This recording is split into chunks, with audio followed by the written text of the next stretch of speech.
বিভাজনৰ ৰাজনীতি, ঘৃণাৰ ৰাজনীতি আমি অসমৰ মাটিৰ পৰা, কৰিমগঞ্জৰ মাটিৰ পৰা আমি বিদায় দিব লাগিব। আমি বিদায় দিব লাগিব।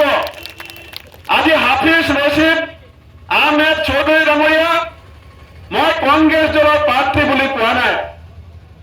অসমৰ প্ৰতিটো জাতীয় সমস্যা, অসমৰ প্ৰতিটো জাতীয় সংবেদনশীল বিষয়ৰ লগত আপোনালোকৰ বিভিন্ন বিপদৰ সময়ত জাতিৰ পক্ষত যিজন মানুহে বুলেট প্ৰুফ জেকেটৰ নিচিনাকৈ সন্মুখত থিয় হৈ পেলাই যোৱা সময়ছোৱাত যুঁজিছিল, সেইজনৰ নামেই হৈছে হাফিজ ৰছিদ আহমেদ চৌধুৰী। গোটেই জীৱন মানুহৰ কাৰণে যুঁজিছে, গোটেই জীৱন মানুহৰ স্বাৰ্থত যুঁজিছে।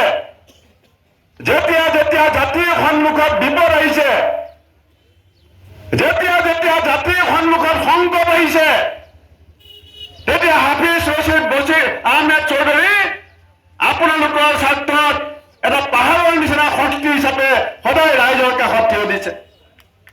মই যেতিয়া